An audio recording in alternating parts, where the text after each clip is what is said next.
There's a block. The blitz comes from the other side. Jackson. And now again, Jackson.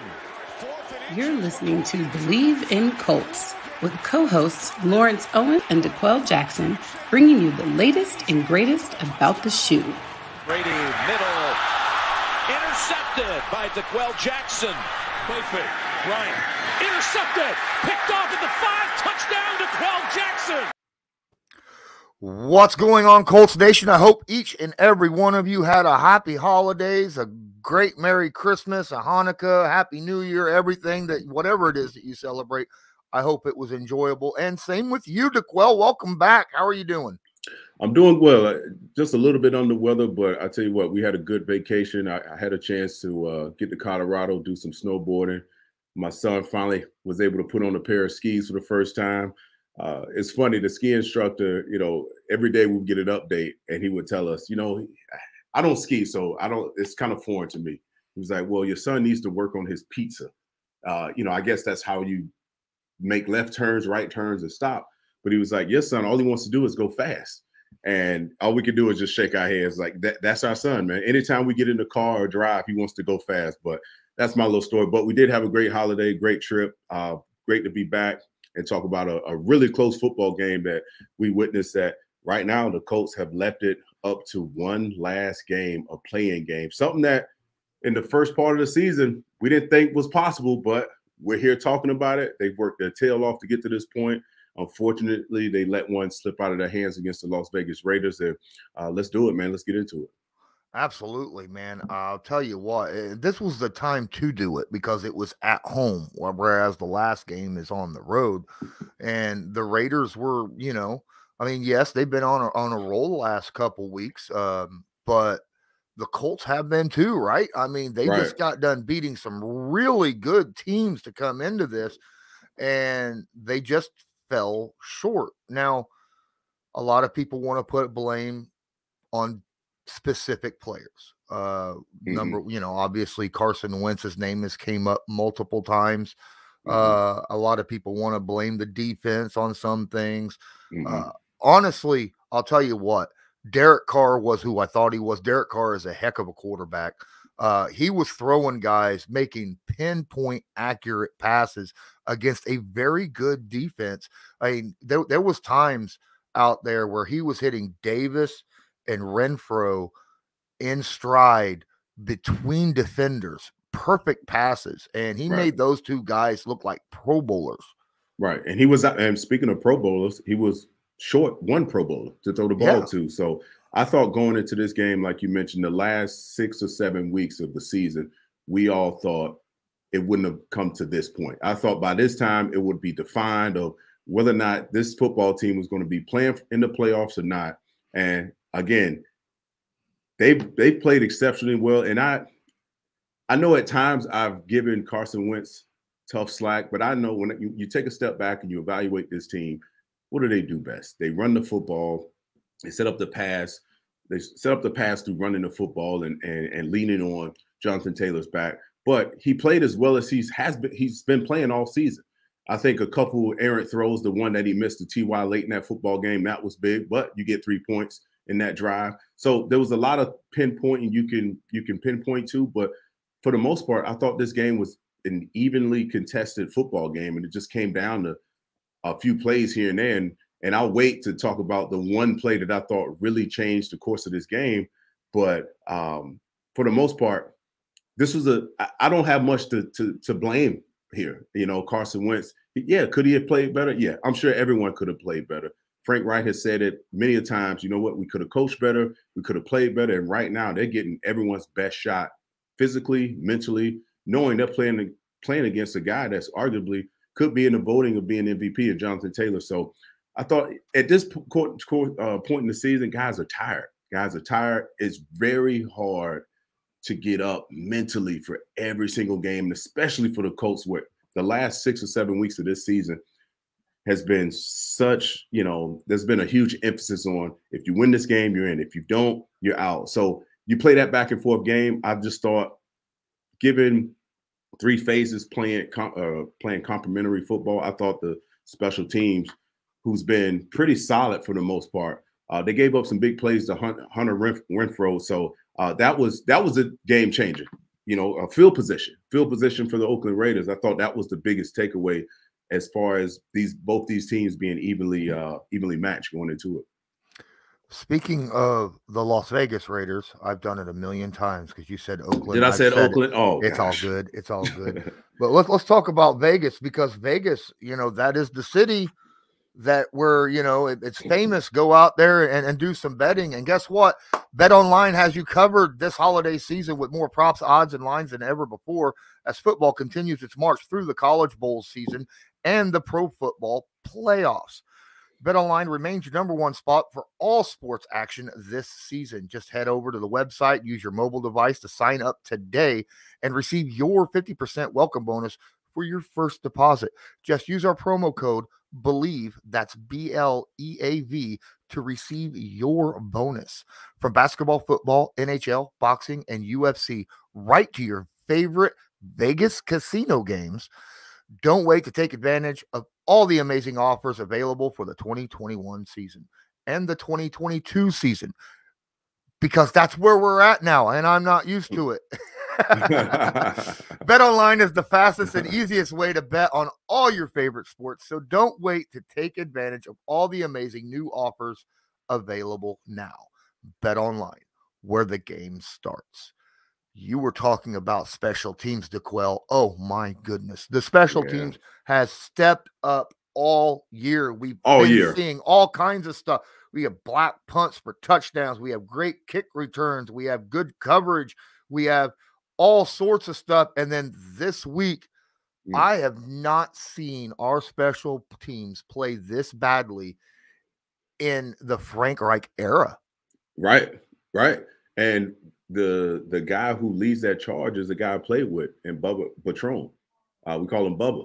So, and I know how important he's always been about special teams when we were teammates in Cleveland. And I know he's grinding those guys out this week, because this was a moment where you needed 3 phases to play complementary football and not to gain it, and for us to keep the advantage from a special team standpoint. So I know he's going to get those guys ready to play, but it was shocking. And especially for both teams that were evenly matched and playing for, arguably both teams are playing for something at this point. You know, you go back to some of the plays that were made, you know, the T.Y. Hilton touchdown. You know, when I saw that in my mind, I'm like, okay, this is okay. Now we're the luck is finally falling on our side right now. This thing is finally we're going to gain some momentum off of this. And, you know, things change in a hurry. And the throw with Carson Wentz, when you had T.Y. Hilton streaking up the sideline, and it's like, I don't know whether T.Y. lost the ball in the air. It was like an awkward jump.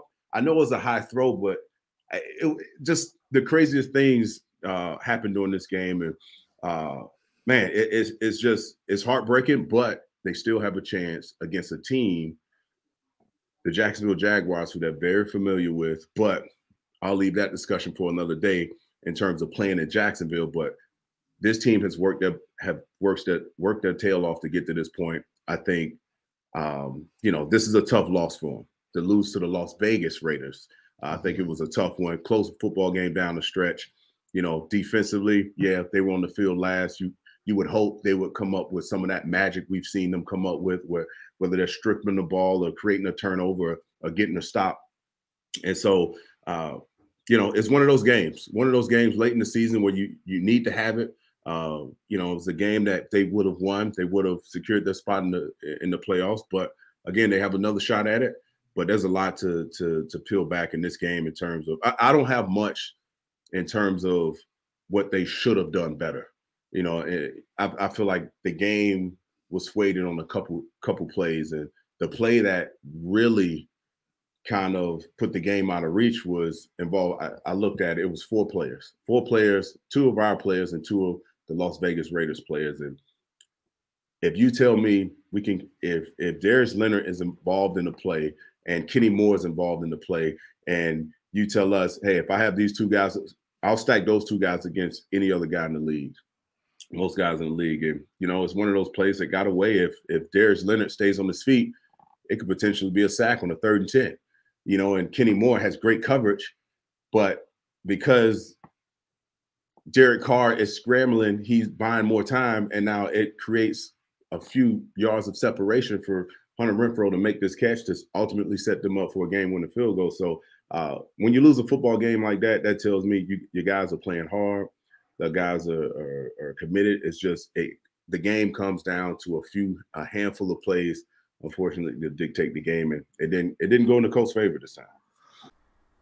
Hey, Colts fans, thanks for watching DeQuell and I here on Bleav in Colts. While you're at this, please take a moment to smash the like button, hit subscribe if you're not subscribed, tag that notification bell so that you are notified next time we upload a video or go live so that you can join in the conversation.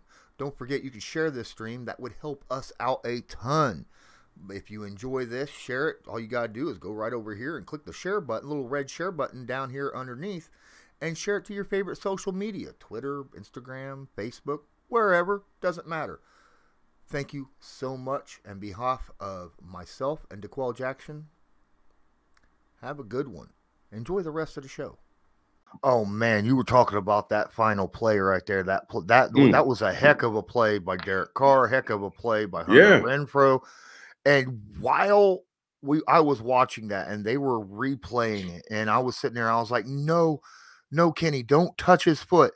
Please don't touch his foot, because if you touch his foot, the game is over, because then they can, run the clock out, kick a field goal, the game's over. I was hoping it didn't happen so that he ran and touchdown. And then at least then we'd have a shot with the ball 40-some seconds left to possibly make a big play for a touchdown ourselves. Game was over had Kenny Moore touched him. And two fingers ended the game. But I mean, you can't blame Kenny. He did what he was supposed to do. No. But I tell you what, if I'm on defense, I get that logic. If I'm on defense, you want to stop him. You gotta, you can't third and I mean, you have a great sequence of plays. They get nothing for 3 downs. For 3 downs, they get nothing, or 2 downs, they get nothing. 3rd and 10, you think you come up with a big stop. This is the moment where your Pro Bowl players, DeForest Buckner or Darius Leonard or Kenny Moore, makes a play. And as the plays unfold, I'm like, no, this can't be. Oh, there was a missed opportunity for a sack. Oh my God, he's still up. He throws it, and it's Kenny Moore. This is indicative of the Colts season this year, man. Just cannot catch a break when you need the break. But listen, those guys played tough. Those guys played hard. 2 players that we rely on week in and week out. They had an opportunity. It just doesn't happen sometimes, but they still have a chance to, all the goals that they set going into the season. You still have a chance to play in the postseason, but I'm confident. I don't lose any confidence the way this team played the Las Vegas Raiders. Not at all. I felt the game swing the moment that Xavier Rhodes went down with that hamstring. I was like, no. And it put us again in that situation, right? And I mean, as much as I like the youth that we have at corner behind him. Number 34, Isaiah Rodgers, got beat a lot this game. A lot, you know. And I knew that was going to happen because of how good Derek Carr and the way Hunter Renfrow and Davis was just finding open spots in that defense left and right. I didn't even know who this Davis guy was, but he had like 120 some receiving yards, I mean, holy crap. And a lot of that was on, Isaiah Rodgers. And he had a big play early in the game. He had a great contested interception. So, watching that game, you think, okay, the guy definitely has the ability, but you're right. When Xavier Rhodes goes out, everyone in the stadium knows it. The offense of the Las Vegas Raiders, they understand it. We're going after whoever's taking his place because one of inexperience, and 2 of just the high stakes that's involved in this game. With inexperience and playing a position that you're on an island, for 1, and then 2, the stakes, the stakes of this game at this moment. Yeah, it wasn't going to be good for the Colts defense, but I want to go back to Flus. I think Flus has done a pretty decent job the last few weeks of kind of changing some things up and playing more man. When need to. So everyone's doing whatever they can at this point to dust that first month of the season off their shoulder and prove that everyone that this is this young team has the ability to go out and play and correct some of the wrongs that and just to play through adversity, and finally get to that postseason mark and win the games you're supposed to win. But yeah, this game was but the Colts, the defense was able to create 2 turnovers, and make some timely sacks when needed. And I thought they played decent for the most part. I just think it was an even football game on both sides. It really was. Both of these football teams, early in the season, the Raiders, Derek Carr was an MVP conversation early in the season. So, and obviously we all know what happened with, John Gruden being fired and, the receiver being involved in a fatal crash. And, now, you have that emotional charge for the Raiders, and they have a chance to go play in the postseason and beat a really good football team like the Colts. So going into this football game, I knew this was going to be a dogfight from the very beginning because both teams have a lot to play for. And quite frankly, the Raiders, if you're on that coaching staff, guys if they can get to the playoffs, and beat a formidable team like the Colts, it could potentially save some jobs. So, it was a very close football game in its entirety. How is Darius Leonard not being mentioned in the Defensive Player of the Year conversation? I'm seeing all these like Trayvon Diggs and guys like that. Darius Leonard has he had a forced fumble and an interception yesterday. He's got 4 interceptions on the season. He's got 8 passes defensed, 7 forced fumbles, 3 fumble recoveries. I mean, how is he not mentioned with all these guys? Yeah, I think the momentum, it's unfair. He doesn't play a popular position. Middle linebacker isn't the most popular position. And if you have a cornerback, if you're neck and neck with any defensive player that's either a DN or a cornerback, they're going to get that love. And Trayvon Diggs has been having a remarkable year, especially, about a month or so ago. The guy was, somehow, some way coming up with all these interceptions week in and week out. So I think it's blasphemy that he's not mentioned in the Defensive Player of the Year category because he's made some very impactful plays this year and come up with some great just his ability to just be around the football and dislodge the football from ball carries. I think it's a crime that he's not mentioned in that category. And that goes with the territory of you. Now, if they were, had lost only 4 games and big time, prime time games or what have you, maybe he gets a little bit more love, but I think it's a crime that, he's not mentioned at all. And he's not getting the love that he deserves because he's playing his tail off and he's been hurt most of the year. Mm-hmm. He's been playing on one ankle most of the year. And, and I thought he's had a remarkable season. He's been very productive from that inside linebacker standpoint. Well, we'll move from someone that we don't think is getting enough love to a guy who is getting love out there right now. Jonathan Taylor becomes the youngest player in NFL history to get 2,000 yard scrimmage and 20 touchdowns at 22 years of age. I Bleav the previous one was Eric Dickerson at the age of 23. So, that sounds about right. And this is the first game all year that Jonathan Taylor had over 100 yards rushing and a touchdown. And they didn't win. Right. So, yeah, he finally, probably the last month of the season, people started talking about how good and what he means to this football team. We talked about it here on this platform. Why wasn't he getting the love? Because he's clearly what makes that offense move. And they basically run the offense through him. And at one point in this past game, where they were kind of stagnant, they were down, I think it was 13-3. And I remember Carson Wentz just drove this team down and they gave him the ball. They gave Jonathan Taylor the ball, just a signature moment for him. And that's when, watching the game, I thought the tide was going to turn. Okay, they've settled down a bit. Jonathan Taylor has his legs underneath him. We end up scoring. We end up coming in, third quarter, coming out, scoring, taking the lead, 17-13. At that point, I thought the game was pretty much intact, but obviously some things happened. But Jonathan Taylor has had just a remarkable year. And when I was there a few weeks ago to honor Robert Mathis going into the Ring of Honor, I talked to a guy by the name of we call him DT, David Thornton. He's the PR development guy. Yeah, we had the same agent. I've known DT for probably a decade. We had the same agent, followed his career. He followed mine. Then obviously when I played for the Colts, he was there. And I had a conversation with him about JT, and he said nothing but good things. He was like, forget the football stuff. The guy's a selfless guy who loves the work. He loves his teammates. Some of the cliche things you hear, but I trust, like this guy, DT, David Thornton, he vouched for him. And when he vouches for someone, I know it's real.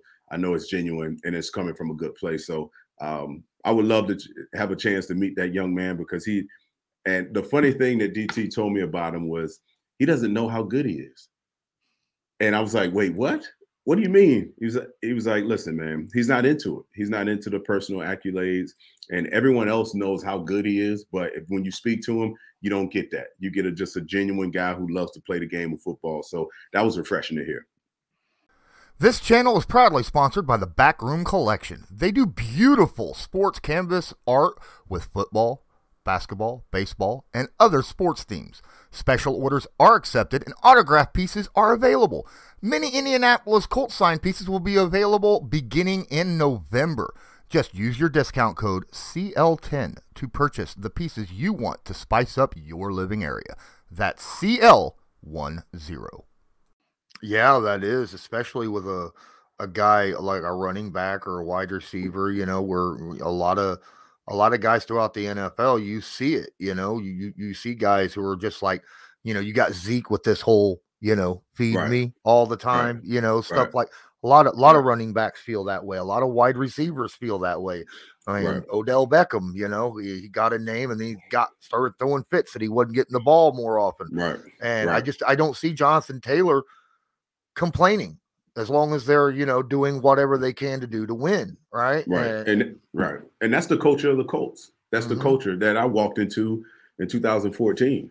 One of the reasons why I wanted to go play for that organization, because I felt like management and GMs, whatever it was, they subscribed to a certain type of player, and as much as I thought I knew about it, when I wasn't in the building, in terms of how they played the game, it was all those questions were answered when I was there. But it's indicative to that culture that the Colts have created for themselves. And it's great to see that another young guy that's going to be there for however many years can lead that torch again. And I just think this football team they're right. They're so close. They're so freaking close, man. They beat some really quality opponents. So they proved they can do it. And it's tough towards the end of the season. Lawrence, man, I've been there, man. Your body is aching. You're looking at the schedule. You're like, I have one more game before, you have one more game that you have to play. And, you start relaxing a little bit. You start, not studying as much and thinking you know this football team. And not to say that any of these guys did any of that, but, we're human.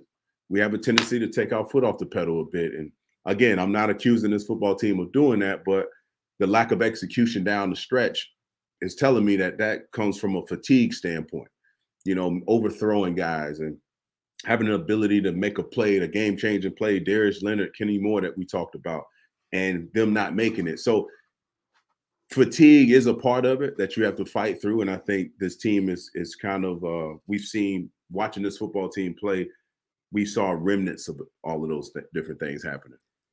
So I don't like calling them excuses, but I do I will say there are reasons. When I watched that game in the first quarter and most of the second quarter, I could absolutely tell that the majority of players out there on that field had not practiced in at least a week. because of, whatever, circumstances beyond their control, whether it be COVID or, Ryan Kelly and his family situation and all these guys hadn't practiced Carson Wentz did not practice the entire week. And then that Sunday morning, he was cleared to play. So he had no practice. He hadn't sat there and thrown the ball with anybody. And you think, well, he's done it all year, but there's plays that you work on through the week for a game. Right.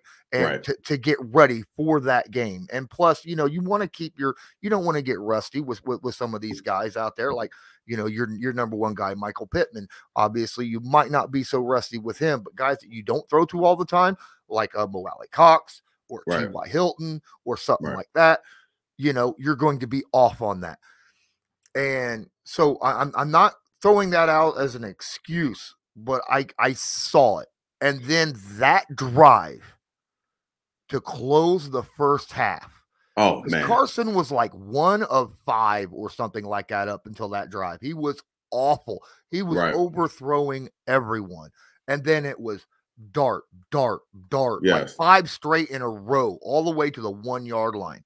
Just perfect passes to get them in the end zone at that. And I was like, oh, finally, he shook it off. Right. That's a good point you bring up because, most athletes, and particularly the guys that in the NFL, you need rhythm. Rhythm is everything for you, and even a guy like Carson Wentz, who's very experienced, who understands the playbook from front to back, who understands, what it means to actually go through the reps throughout the week. Another thing I would add is, what helps your preparation is when your scout team is giving you similar looks and you can feel the bodies of how the opposing team is going to play. He didn't have any of that. He was at home. So there's 2 areas you have to go through. You have to go through the chalkboard area of the game planning, but then you have to go out and feel how a team is playing you. And that's very important for a quarterback.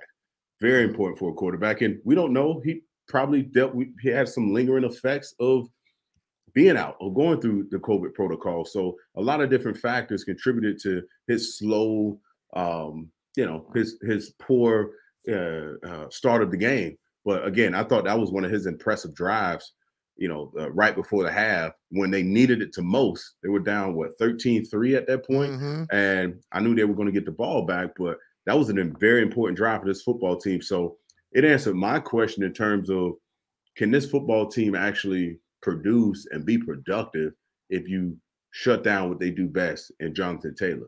But I thought they used him. They got back to what they did best. And once he got comfortable and JT was able to pop a couple big ones, it allowed Wentz to be comfortable and not feel the pressure of, I have to make every throw. Because there was one point in that game where it was just like a couple bad decisions back to back. And I'm shaking my head. It's like, oh my God, here we go again. Like, what? He feels too much pressure to be the guy. But again, that's something that I take my hat off to Carson Wentz of adapting to in today's game of being a running football team and actually not hindering this team. And hopefully, they go down to Jacksonville and they can dust off these cobwebs of this lack of, this inability to win down there. So this is going to be a huge game coming up, but the one that, they just play, it's indicative to how they play really good football teams all year. When they've lost, they've been right there, a play or 2 away. Yeah. And, make no mistake, even with their record, you have to say this is a really good team for them to be even close to being in the playoffs with what the Raiders have went through all year. I mean, this was a John Madden game for them, right? Because John Madden just passed. The Henry Ruggs situation happened. Their head coach situation happened. Derek Carr basically has been the coach of this team and it put the team on his shoulders, him and Max Crosby, on the defensive side, and they have went out there and they have just went out and performed week after week. So hats off to them. They played a very, very good game. I'm still impressed with what Derek Carr can do, but just a real quick for any Raiders fans that might be listening or watching this right now, I have a question. after what happened about a month and a half ago with Henry Ruggs. Right. How does Nate Hobbs, their, I think, first round pick corner, end up getting arrested for DUI in that situation? I mean, it would seem like that would be a bad spot. I mean, that would be first and foremost in your head, and you don't do that. Right. Listen, we know guys make mistakes and all those different type of things, but you laid out all the things that the Raiders have gone through this year. And if I were to play on that team, especially seeing Henry Rudd, I'm sure there was guys that were really close to Henry Rudd, and to see what he's put him, the situation he put himself in, you start to self-reflect and think about, what if it were me? Because you're so close to the situation, and that would lead to better decision making.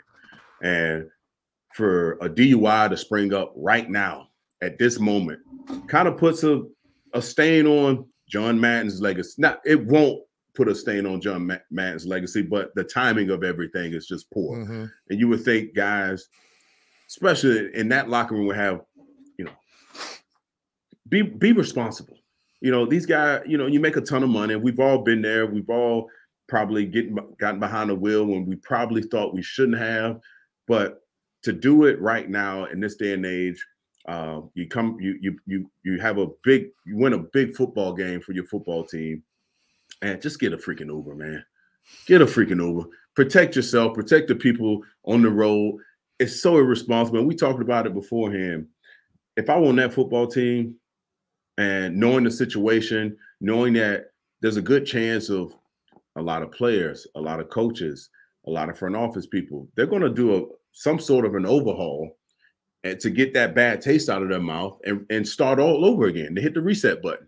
And what could potentially help your job at this point is winning football games, potentially going to the postseason, because we all know winning cures some of the stink to some degree, but just a lack of just judgment and poor choices. It's a shame.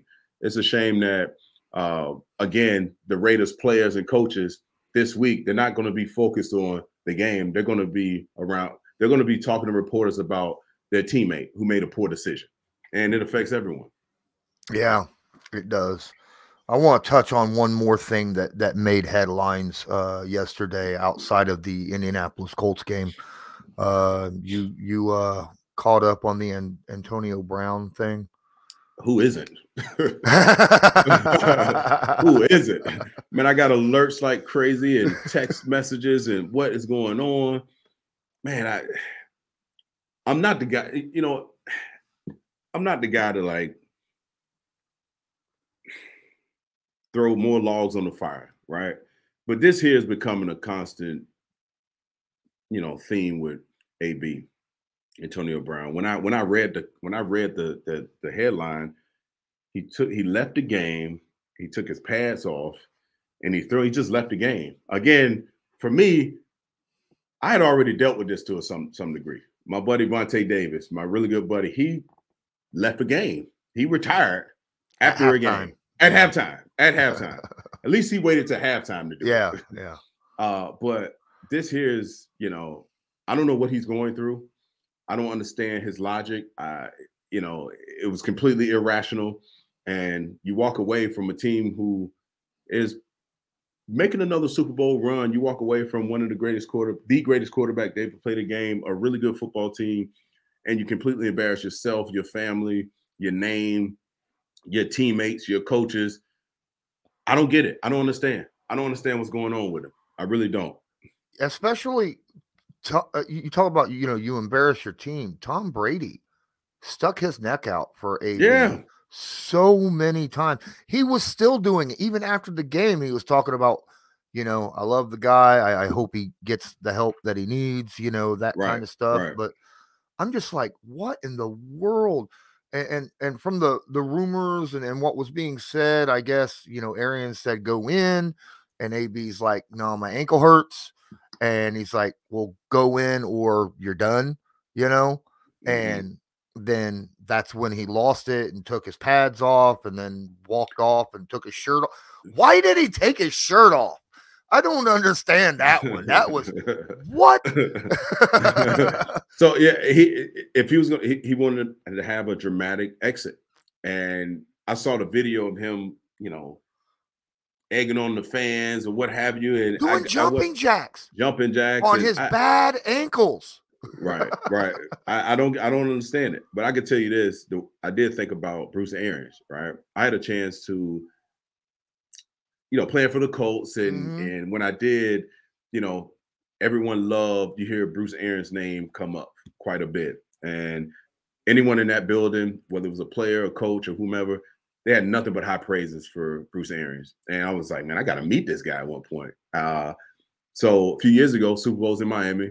I'm with Robert Mathis at this time. We're at an event, Super Bowl event, and he and BA we all have a cigar. And one of the greatest conversations, just a down to earth, super likable guy.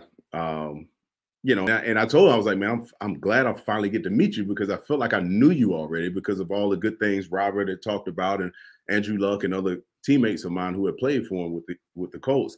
And so I go back to, I'm like, well, if you're embarrassing Bruce BA, like, he's the last guy, you know, he's the first guy to have your back, and the last guy you want to embarrass like that. So I hope there's nothing mentally going on with AB, because now it's becoming, you know, it makes me, it's an alarming when he's not hurting people, he's hurting himself. And when you start to do that, you know, a part of me says, okay, wait a minute, let me not throw more logs on this fire or what have you. And again, I'm going to take the route of most people without knowing all the details. I hope he's okay. But football is the last thing he should be worried about, because I don't know if any team needs any of that right now, unless they want to do a deep dive into his mental health. But I think mentally he's not where he should be, because I don't know any rational person that would just make an irrational decision like that, you know, and it just doesn't make any sense to me. It really doesn't. No, I mean, following what has happened to him ever since the Vontaze Burfict hit, you know, in Pittsburgh, has just been one of those situations where you're right. I hope he gets the help that he needs, you know. Yeah, and it's like people, and it's like when you say the name Antonio Bryant, there's people that are somewhat sympathetic and think, okay, maybe that could be something else that we don't know about. And there's other side of, that's fair. There's other people that say, you know what, he shouldn't have a job. He squandered away his opportunity. And they're both, no one's wrong. And no one's wrong. So we'll see what happens. But I know one thing for sure, he definitely won't be getting a call from Chris Ballard. We can say that for sure. Yeah. I think you might be right on that. I think we could use a Bleav 50, a bet online bet ratio here of, you know, that ain't happening. That's not happening at all. Let's get back to the Colts real quick before we end up wrapping this up. I want to talk about Carson Wentz. We talked about a lot of stuff. Carson Wentz, we've talked about this over and over. He's good for one what the hell throw every game. Now, this game, that what the hell throw ended up being a touchdown. All right. Yes. But let's not, you know, sugarcoat it. I know. That was a bad decision. Bad decision. Yeah. But that's what keeps his bad decisions coming, because you have something crazy that happens where it looked like our receivers had stopped running. It was like, why are two receivers in the same position? The play is over with. I don't know what the heck was going on downfield, but he lobs his ball up, and it's just like, oh, wait, is there someone streaking? Is there someone in stride? No, there's two defenders and basically one receiver, and somehow T.Y. comes up with the touchdown. Oh my gosh. But that's Carson Wentz. Yeah. That's Carson Wentz. Deflection. Yeah, off the deflection. So Carson Wentz, to me, give him a quarter to throw the football. You know, give him a quarter to kind of loosen his arm, you know, make some easy throws, but you can't rely on that decision making for 3.5, 4 quarters, man. And that's what we talked about it all year long. So that everyone wants to talk about. Is he the dude? Is he is he the dude or not? But I mean, Jesus Christ, man, what are we doing? And there was another throw when he was getting sacked. Take the sack. He has the ball. It's not even in the throwing position. The tail of the ball is down. I mean, what? He throws the ball to a lineman. I don't know. Well, I don't know what's going on, man. Technically, he didn't throw it to the lineman. He was throwing it to Jonathan Taylor, and then he, as you say, that whole odd left hand pitch thing. It hits a defensive lineman. He tipped it, and then it ran over and it hit an offensive lineman. That's why that's Take what the kept. sack. Yeah, that's what kept because they were going to do intentional grounding, but you can't have that on a tip pass, right? You can't have intentional grounding on a tip pass. He got That's what lucky. frightens me. Right. That's what frightens me. That's what frightens me if you get in a close football game. And that was the question that I've had, you've had, and all the people following the Colts. If for whatever reason, Jacksonville Jaguars, or let's talk in hypotheticals, we make the playoffs, which I think we will do, and teams are built to stop what you do best. Can this football team win when you're able to shut JT down? Can we win that way? So that's a head scratcher for me, and it makes me a little nervous. But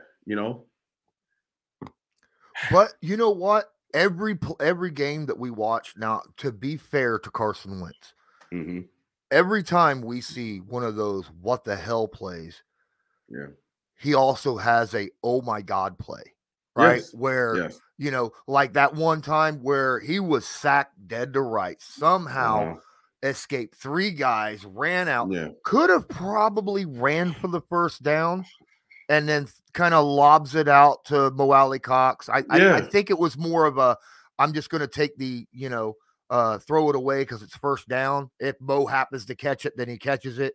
But, it's a first down, and at least I didn't get sacked. That was still an oh my gosh play because he should have took an 8-yard sack and somehow got out of it. Right. And you look at some of the throws he's made throughout the year. Yeah. He's got. I heard Ryan Clark from ESPN say it earlier this year. Arm arrogance. There's not many guys with arm arrogance in this league, and Carson Wentz is one of those people. But again, that arm arrogance has to have great decision-making behind it. And the play you're talking about, we all thought he could still be running potentially. But yet he looks across his shoulder at Ollie Cox, and he tries to lob it up. And it was almost like, I don't know, his with body a defender gesture right in front of him too. His Carson Wentz's body gesture after that play, I don't know if he was pissed off that his receiver didn't keep running. I don't know, but he should have never made that play. Just, you made a great play escaping the rush. Freaking run for the first down, slide, let's live to see another day.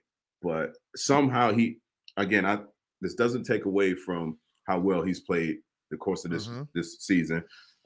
It's extremely difficult for a guy who was one point an MVP candidate to throw the ball like crazy down the field, and to now all of a sudden walk into a situation where you're not the guy that, when the game needs a play, we hand the ball off, so that takes an enormous amount of mental, toughness to deal with. And also it kind of hinders your, how you, warm up to the football game. So again, they're all professionals though. You got to make the plays that you're called on to make. I know we have fun. It's easy to dump onto a quarterback because they get all the credit when you win and all the credit when they lose. So, but again, if he plays spectacular, this football team is hard to beat, period. Yeah, you're absolutely right. And that's going to bring me to this question. Is it too early to make a definite decision on Carson Wentz? Ooh. The biggest question is, who do you have if you don't have Carson Wentz? Yeah. That's the struggle. That's the $1 million question. But to be honest and fair, watching this football team this past year, I don't Bleav if it was about making reads, if it were about arm strength, if it were about, better play calling, then I would say, you know what? Carson Wentz, he has a chance to be the guy that this football team needs in the future. But it's not with me. It's about his decision making and crunch time. Too many times we've seen poor decisions made when there was no need to really, press at that moment, or when you're backed up on the 2-yard line and you try to throw the ball away and to avoid a sack and it turns to an interception. When you're leading, you're beating the football. So those are the type of things that when you start to evaluate the great teams that really make a run in the playoffs, that even win Super Bowls, their decision making is above average. And I think that's what hinders Carson Wentz the most, because he has the arm arrogance. He has the ability, he has the physical ability, he has the smarts to read defenses. It's his decision making that I can't get over for me. Yeah, it's kind of a lot of people will look at the stats and go, well, he's got like 25 touchdowns and only 6 interceptions. And I'm like, I get that stats, but how many interceptions were dropped this year by defenders? Right. There was he could legitimately probably have 20 interceptions if those balls were caught. I mean, he has thrown it right. He had 3 of them against the Patriots, and he only threw 12 times. Right. And that touchdown, that TY caught should have been an interception. It should have been an interception. Luckily, Doolin found a way to tip it out there, and then I think it was Doolin. And it got knocked over to TY. TY is like, woohoo, Christmas. Right. Right. And then, right. It's the holidays. Thank you.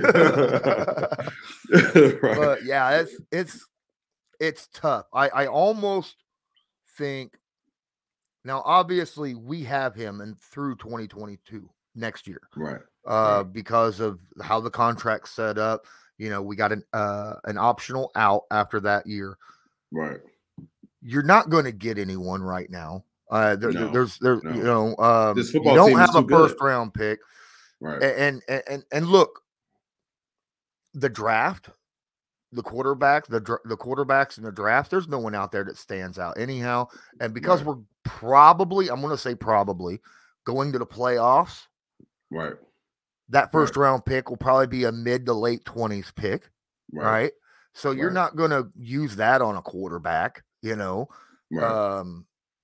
And there's not a lot of guys out there right now that you could trade for that would be better as an option than Carson Wentz.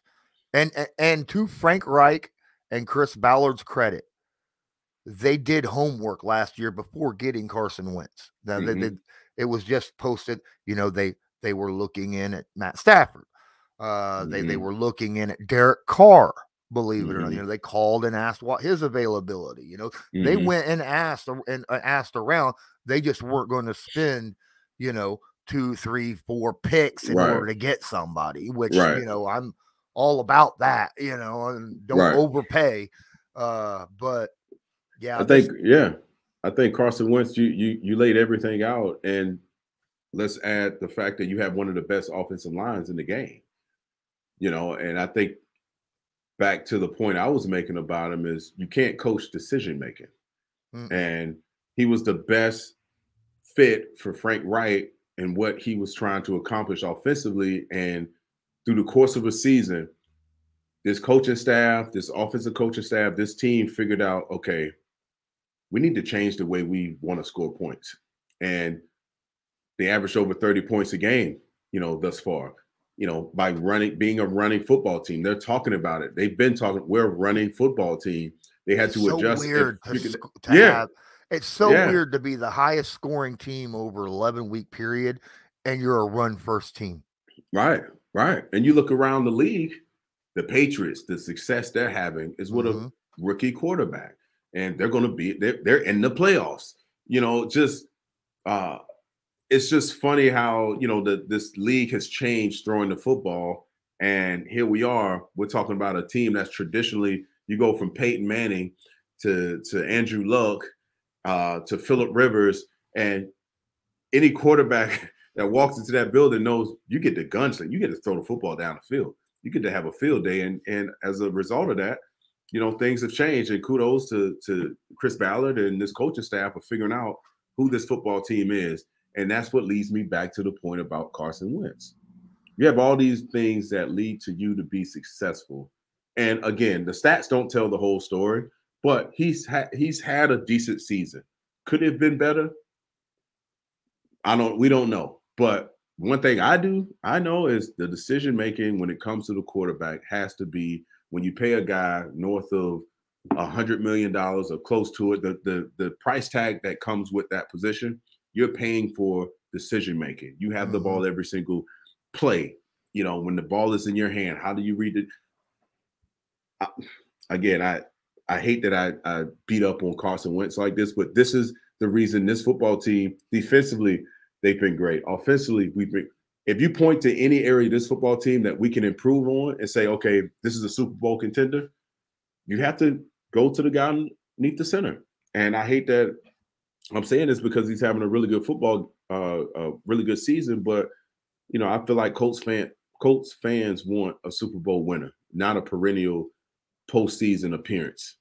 Yeah. This isn't what this town is about. This town is about winning, playing really good football, and winning Super Bowls. And that's why you play the game. That's why you watch it. That's why you root for it. And that's why, we're here to talk about it. I want to see this team win a Super Bowl. And, if you could somehow upgrade at that position, I think that is the position. That is the area where, to me, would solidify this team potentially playing and winning a Super Bowl.